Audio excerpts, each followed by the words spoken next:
के भक्त में आज हम श्रवण करेंगे श्री गौर किशोर शिरोमणि बाबा जी का जीवन चरित्र। रामदासी की माँ एक पतिव्रता स्त्री थी।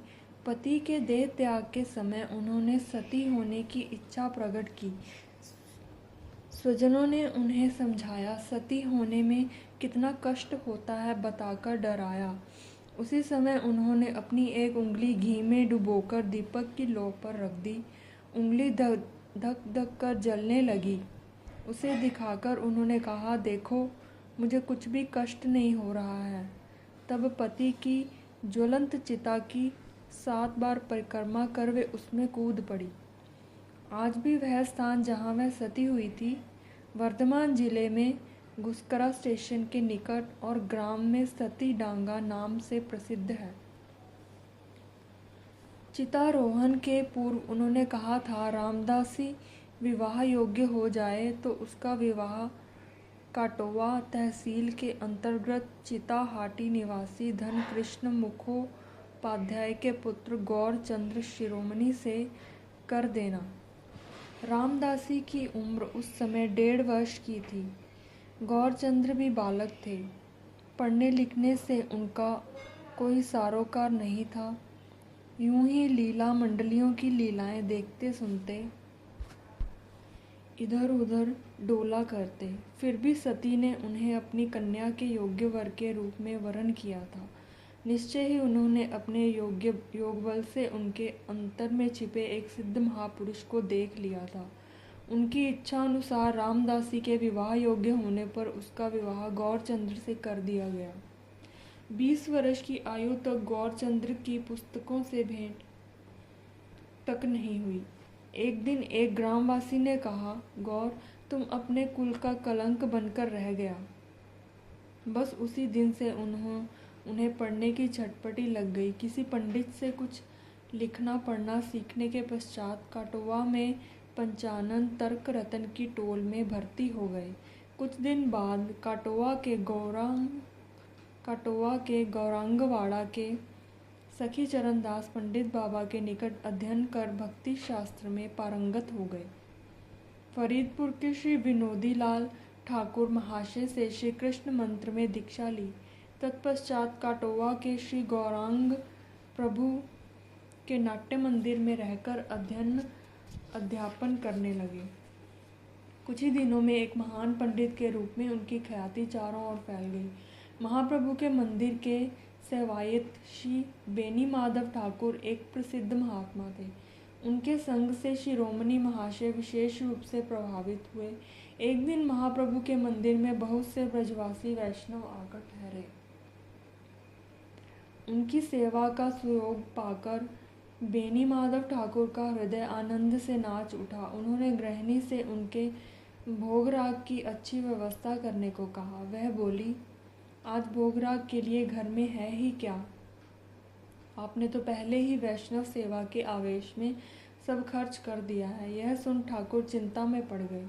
कुछ उपाय सोचने लगे।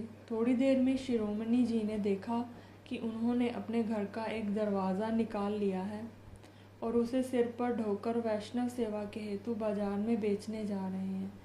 यह देख उनके नेत्र अश्रुसिक्त हो गए, देह कांपने लगा और वे मूर्छित हो गिर पड़े।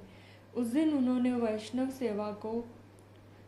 सेवा का जो पाठ सीखा वह उनके जीवन का एक अंग बन गया। काटोवा में रहते समय शिरोमणि महाशय अरुणोदय में श्री गौर की मंगल आरती के दर्शन कर प्रभावित स्मरण कीर्तन गंगा स्नान संख्या नाम जप मंत्र स्मरण लीला चिंतन आदि करते करते दिन के 2 बजे तक का समय अतिवाहित करते। तत्पश्चात जिस स्थान पर वैष्णवगण मूत्र त्याग करते उसे परिष्कार करते और गंगा के पथ पर झाड़ू लगाते। झाड़ू लगाकर गंगा स्नान महाप्रभु दर्शन परिक्रमा आदि कर समागत वैष्णव और गोस्वामी गण को दंडवत प्रणाम करते और मंदिर के बाहर गड्ढे में फेंकी हुई वैष्णव प्रसादी की कणिका उठाकर मुख में डालते।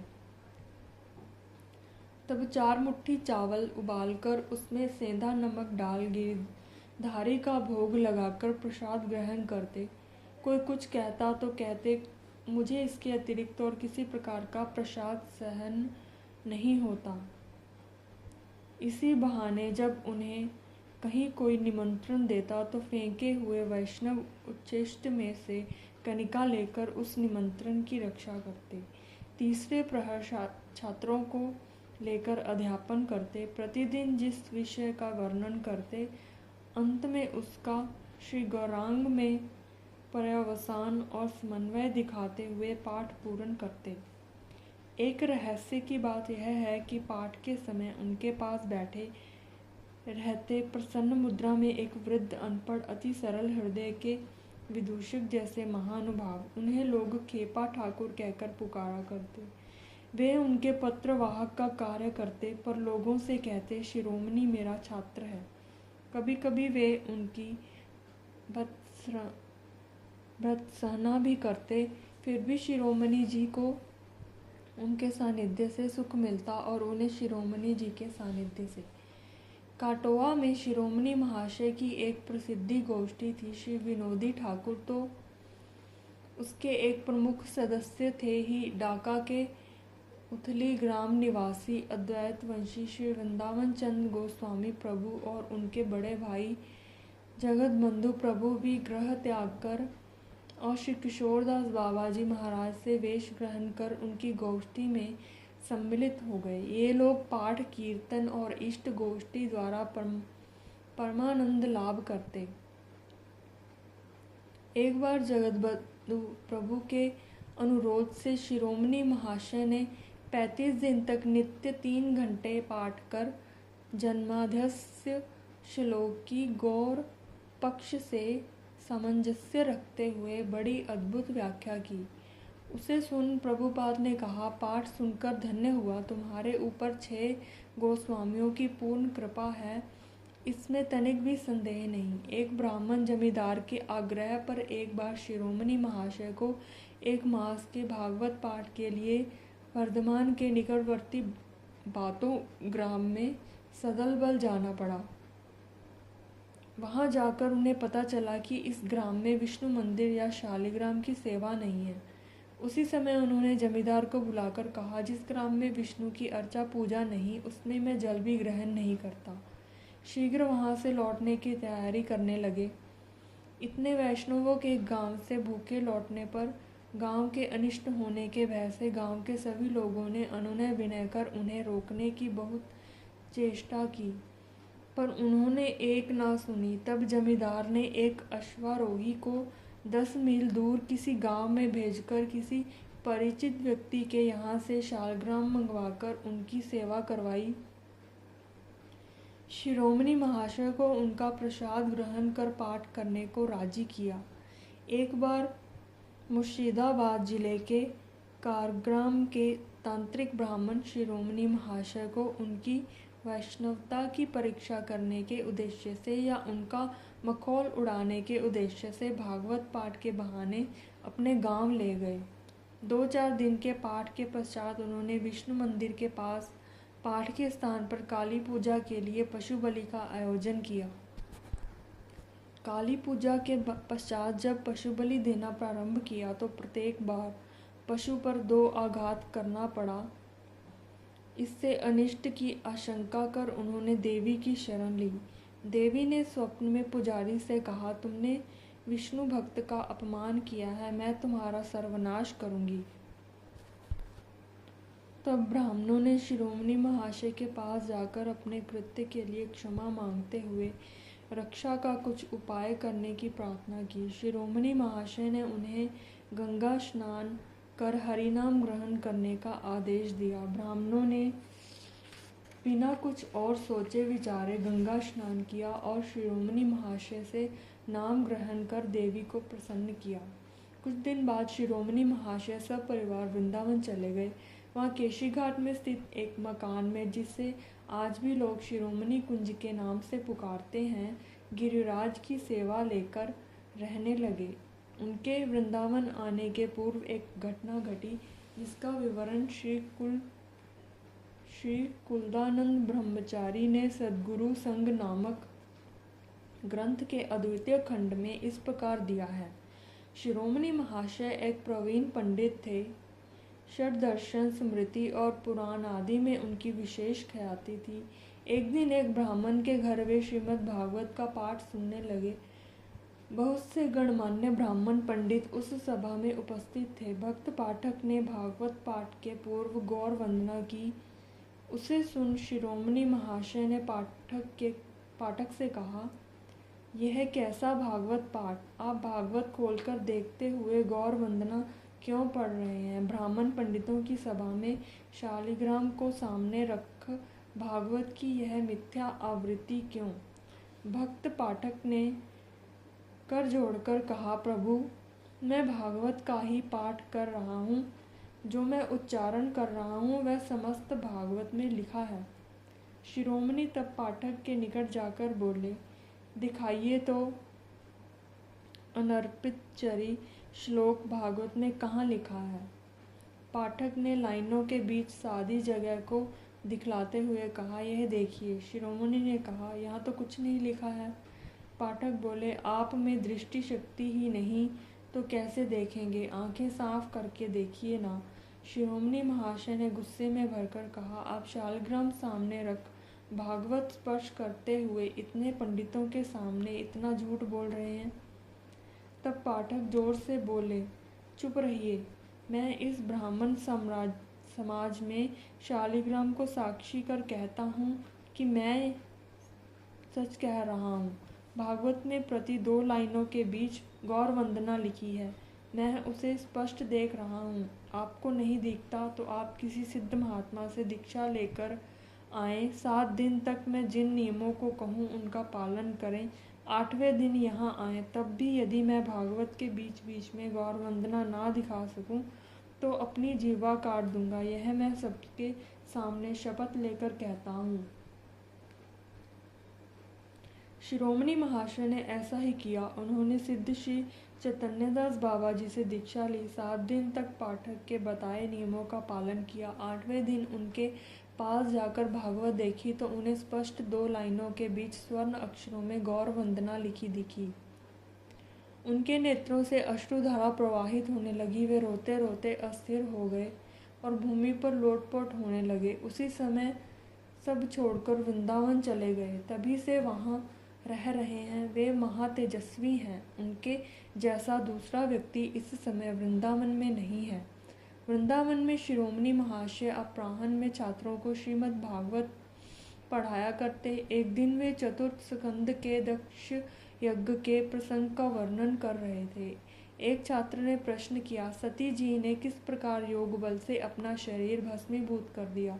शिरोमणि महाशय उत्तर में कुछ कहें उसके पूर्व पास में बैठे एक अपरिचित वैष्णव ने, जो नित्य पाठ सुनते आते और पाठ समाप्त होते ही दंडवत कर चले जाते, छात्रों की ओर देखते हुए कहा, आप लोग इसके उत्तर में सुनना चाहते हैं या देखना चाहते हैं?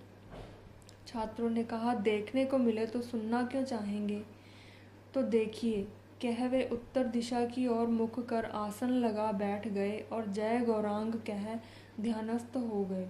कुछ देर में उनके दाहिने पैर के वृद्धांगुष्ठ से योग अग्नि प्रज्वलित हुई। वह धीरे धीरे सारे शरीर में फैल गई और उन्हें भस्मीभूत कर दिया।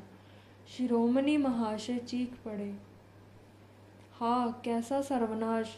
छात्रों ने यमुना जल से अग्नि निर्वापित करने की बहुत चेष्टा की पर वे सफल ना हुए।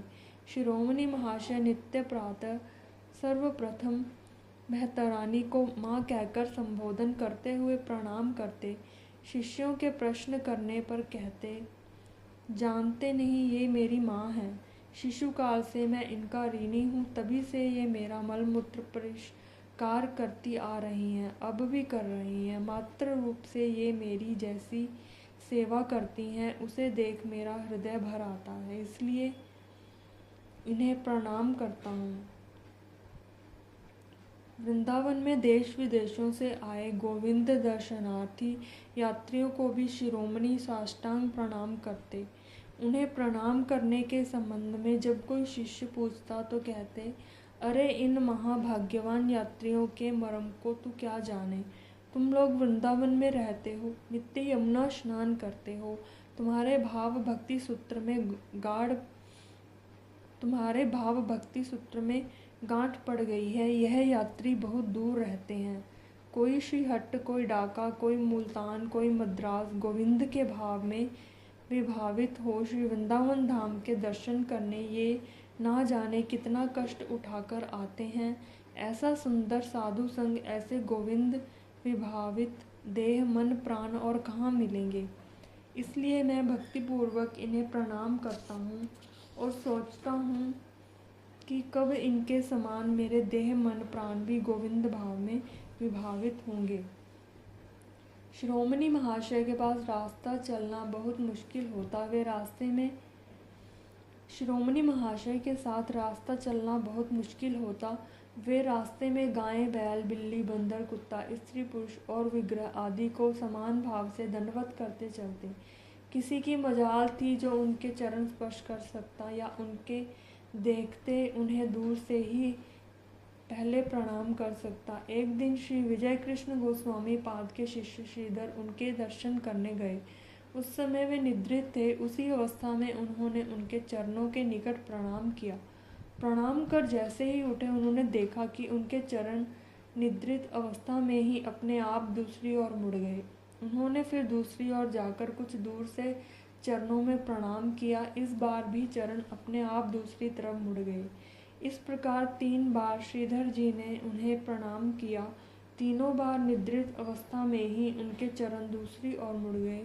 श्रीधर अवाक रह गए। शिरोमणि महाशय को कहीं पाठ कीर्तन में जाना होता तो श्री अद्वैत दास बाबा जी, अन्नदा प्रसाद राय आदि अपने संगी साथियों को साथ लेकर जाते। मार्ग में प्रत्येक मंदिर में पंचांग प्रणाम करते जाते। इसलिए पाठ कीर्तन में देर से पहुँचते और सबके पीछे बैठ जाते। कोई आगे बैठने के लिए आग्रह करता तो कहते, आगे जाकर बैठने में किसी के पांव लग जाएं तो सर्वनाश होगा, इसलिए पीछे बैठकर जो सुनने को मिल जाए वही ठीक है। कुछ दिन वृंदावन में रहने के पश्चात शिरोमणि जी ऐसे व्याधिग्रस्त हुए कि उनके जीवित रहने की आशा ना रही। जीवन का अंत होते देख उन्होंने मदन मोहन ठोर के सिद्ध श्री नित्यानंद दास बाबा जी महाराज से वेश ले लिया। नाम हुआ श्री गौर किशोर शिरोमणि। कुछ दिनों की चिकित्सा के बाद उनका स्वास्थ्य ठीक हो गया। तब सिद्ध श्री बलराम दास बाबा जी महाराज की आज्ञा से शिरोमणि कुंज छोड़कर मदन मोहन ठोर में गुरुदेव के निकट पृथक भाव से रहते हुए भजन करने लगे। वेश ग्रहण करने के पूर्व ही शिरोमणि महाशय एक सिद्ध महात्मा के रूप में जाने जाते थे। उनके वेशाशय के पश्चात उनके गुरुदेव की ख्याति बहुत बढ़ गई। लोग दूर दूर से उनके दर्शन करने आने लगे। भजन में विघ्न पड़ने लगा। ये देख शिरोमणि महाशय ने गुरुदेव की सेवा का भार स्वयं लिया। दर्शनार्थी जो अपने प्रश्न लेकर नित्यानंद बाबा जी महाराज के पास आते, उनकी वे स्वयं ही सुंदर मीमांसा कर दिया करते। जो लोग उनके दर्शन का आग्रह करते, उनसे शाम 4:30 बजे जब वे पाठ के लिए अपनी कुटिया से बाहर निकला करते, दर्शन करने को कहते। इस प्रकार गुरुदेव की सेवा करने के कारण उनके अपने एकांत भजन में बाधा पड़ने पर भी वे विरक्त ना होते। दूसरे लोगों को भी संसारी हों या त्यागी वे उपदेश करते। हमें नौबत खाने के कबूतर की तरह भजन करना चाहिए। नौबत खाने में सदा बाजा बजता रहने पर भी कबूतर वहाँ से उड़ नहीं जाते। उसी प्रकार हमें सभी परिस्थितियों में बाधा, विघ्नों और समस्याओं को महाप्रभु द्वारा भेजी हुई जान उनका आदरपूर्वक सम्मान करते हुए भजन करना चाहिए। शिरोमणि महाशय के वेशाशय के कुछ ही दिन बाद पंडित रामकृष्ण दास बाबा ने सिद्ध श्री नित्यानंद दास बाबा से दीक्षा ली। सिद्ध बाबा ने उन्हें उपदेश दिया, शिरोमणि तुम्हारा गुरु भाई है तो भी उसमें गुरु बुद्धि रखना। उस समय वृंदावन में सिद्ध श्री नित्यानंद दास बाबा और पंडित रामकृष्ण दास बाबा के अतिरिक्त झाड़ू मंडल के सिद्धि श्री बलरामदास बाबाजी महाराज, श्रृंगारवट के श्री ब्रह्मानंद गोस्वामी पाद, श्री नरसिंहानंद प्रभु, अद्वैत वंश के श्री राधिकानाथ गोस्वामी प्रभुपाद, श्री नीलमणि गोस्वामी पाद, श्री हरचंद्र गोस्वामी पाद, ताड़ास के श्री गंगा प्रसाद राय, श्री मदन मोहन मंदिर के कामत द्वार प्रसिद्ध कीर्तनिया श्री हाजराम हाशय आदि अनेक सुप्रसिद्ध साधु और वैष्णव भक्त रहते थे। वे छोटे बड़े सभी साधकों के आचार व्यवहार पर कड़ी दृष्टि रखते थे। यदि कोई साधु वैष्णवों की मर्यादा का उल्लंघन करता तो उस पर शासन करते। ये सभी शिरोमणि जी को बड़ी श्रद्धा और सम्मान की दृष्टि से देखते थे। पर एक बार हेतमपुर की रानी वृंदावन आई हुई थी। वे शिरोमणि महाशय का भागवत पाठ सुनकर परमानंदित हुई। पाठ के पश्चात उन्होंने उनके पास दक्षिणा के रूप में कुछ द्रव्य के साथ फल फूल और वस्त्र आदि भेज दिए। उन्होंने सरल भाव से और रानी के हृदय को ठेस न पहुँचे इस विचार से उन्हें स्वीकार कर लिया। तब वृंदावन के वैष्णवों ने उनकी भर्त्सना की। शिरोमणि महाशय ने दुखित हो और अपने दोष के गुरुत्व की उपलब्धि कर इस गृहीत कार्य के लिए दंड दिए जाने की प्रार्थना की। वैष्णवों ने आदेश किया कि वे 1 वर्ष के भीतर वृंदावन में जितने मंदिर हैं सब में बिना आवाहन के भागवत पाठ करें। वृंदावन में उस समय 3000 मंदिर थे। एक दिन कई मंदिरों में पाठ किए बिना इस आदेश का पालन करना कठिन था। वैष्णव चूड़ामणि शिरोमणि महाशय ने इस कठोर आदेश का पूर्ण रूप से पालन किया। ताड़ास के प्रधान जमींदार राजऋषि वनमाली बाबू ब्रह्म धर्म में दीक्षित थे। शिरोमणि महाशय और श्रीपाद राधिकानाथ गोस्वामी की कृपा से भक्ति पथ पर आरूढ़ हो वे वृंदावन में रहकर अपने कुल देवता श्री राधा विनोद जी की प्रार्थना से सेवा करने लगे। उनका अनुराग देख शिरोमणि महाशय ने उन्हें इस प्रकार उपदेश किया, श्री वैष्णव सेवा के बिना कृष्ण प्रेम की प्राप्ति नहीं होती। वैष्णवों को उत्तम खाद्य वस्त्रादि दान करना ही वैष्णव सेवा नहीं है। कभी कभी तो इस प्रकार की सेवा उनके अनर्थ की सृष्टि का हेतु बन जाती है। उनका अभिष्ट है हरि कथा। हरि कथा के लिए श्रीमद् भागवत और गोस्वामी गण के ग्रंथों के अनुशीलन की व्यवस्था होना आवश्यक है। तुम्हें भगवान ने जो धन संपत्ति दे रखी है उसकी सार्थकता इसमें है कि तुम इसकी व्यवस्था कर दो। यह भी आवश्यक है कि जो अंधे वृद्ध या रुग्ण मधुकरी नहीं कर सकते उनके औषधि पथ्यादि समुचित व्यवस्था कर उनके भजन में सहायता करो। ऐसा करने से तुम्हें अचिरात प्रेम लाभ होगा। उनकी आज्ञा शिरोधार्य कर वनमाली बाबू ने बहुत से वैष्णव ग्रंथों का प्रकाशन किया, जिसके लिए वैष्णव समाज उनका आज भी विशेष रूप से ऋणी है। उन ग्रंथों के अध्ययन अध्यापन के लिए विद्यालय की स्थापना की तथा वैष्णवों की चिकित्सा के लिए चिकित्सालय की व्यवस्था की।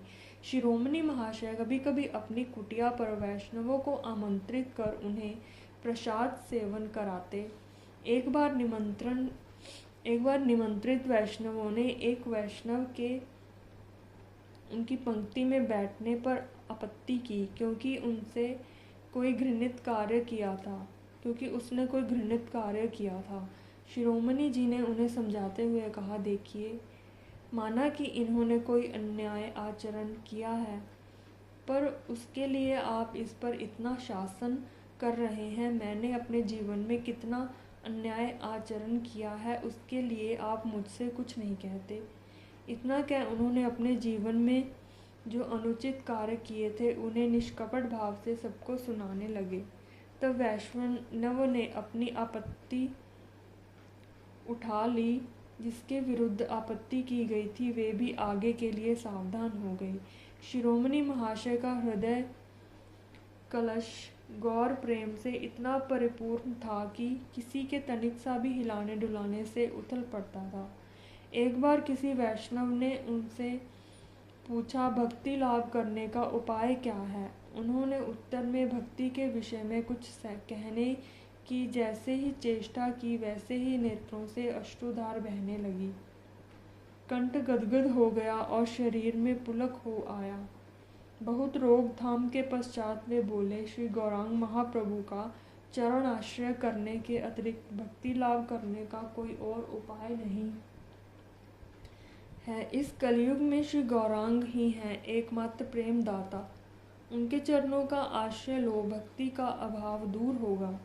शिरोमणि महाशय सदा ही भाव समुद्र में स्वच्छंद तैरते रहते। थोड़ा सा भी उद्दीपन होने पर गहरी डुबकी लगा जाते। एक बार एक नर्तकी कहीं से नाच गान कर लौट रही थी। उसे देख उन्हें ऐसा उद्दीपन हुआ कि भावाविष्ट अवस्था में मूर्छित हो भूमि पर गिर पड़े। सांसारिक संबंध से आध्यात्मिक संबंध दृढ़तर होता है। इसलिए सांसारिक संबंध में अपने परिजनों के विछोह की अपेक्षा आध्यात्मिक संबंध में परिजनों का विछोह अधिक असह्य होता है। नवद्वीप के श्री चैतन्य दास बाबा जी जिस दिन अंतर्ध्यान हुए, उसी दिन शिरोमणि महाशय ने रात्रि में स्वप्न में सुना कि वे कह रहे हैं, शिरोमणि मैं आया। वे समझ गए कि बाबा देह छोड़ चुके हैं। उन्हें गहरा धक्का लगा। कुछ दिन बाद श्री राधिका प्रसाद गोस्वामी प्रभुपाद गौड़ मंडल गए। उन्हें छोड़ने शिरोमणि महाशय वनमाली बाबू आदि के साथ मथुरा स्टेशन गए।